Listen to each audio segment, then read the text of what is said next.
Ilang buwan mo na sakit yan? Mga isang taon na higit. Tapos nagpatingin ka sa doktor, wala. Oh, ano nga daw, yung mga... Pasma. Pasma. Totoo yun, may pasma ka. Automatical. Pero ang tawag talaga dyan, hips dislocate. Ipit ugat. Hindi talaga makikita yun kung hindi ka nagpa-MRI. Eh, kailangan mo pa ng 30,000 pag MRI. Hindi nga ako nagpa-MRI? Kasi pag may MRI, doon talaga nakikita yung ugat. Pero kung x-ray lang, wala makikita yan dyan. Ngayon, bali, tapos pag inihilot, ilang hilot na yan? 3. Tapos wala pa rin.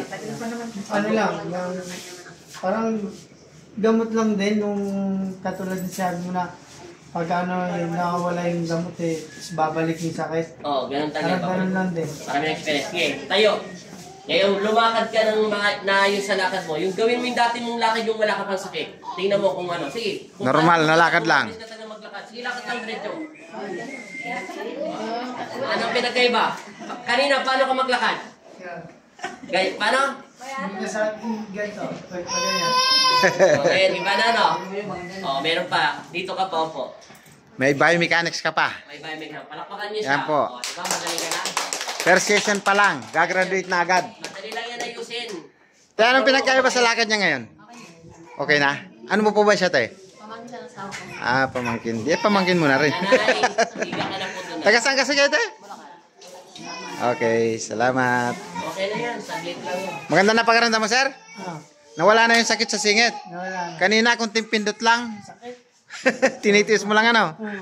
Okay. Yan ka Napapaluwa na ako Sobrang sakit Napapaluwa ako sa sakit. Siyempre, masakit yun. Ikaw parang manigpitin yung ugat mo eh.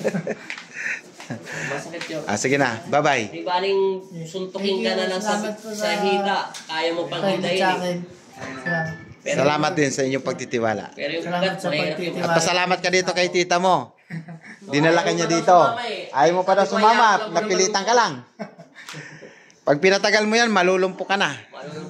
Kasi nagano na kasi ako na pinailot ko na kasi kumbaga inilan ako na ito na talaga yun kumbaga Wala nang pag-asa ka mo. Tanggap mo na. Tanggap mo na malumpo. na sabi ko Malulumpo ka, kala mo hindi ka malulumpo dyan.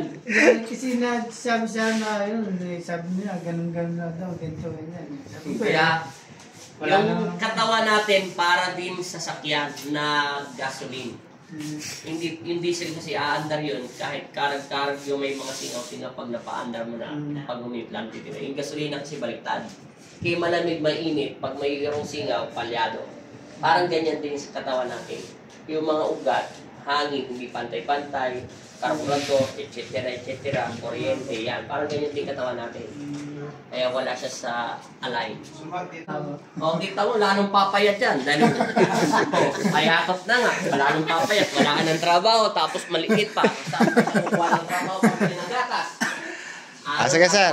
Si nanay. Bye-bye na. bye Salamat. Siyempre yung nanay, hindi matiis. Salamat din sa iyong pagtitiwala. Hindi, upo ka lang dyan. Tingnan pa tapos, meron pa yan, isa. Thank you po, Lord. Kinuha lang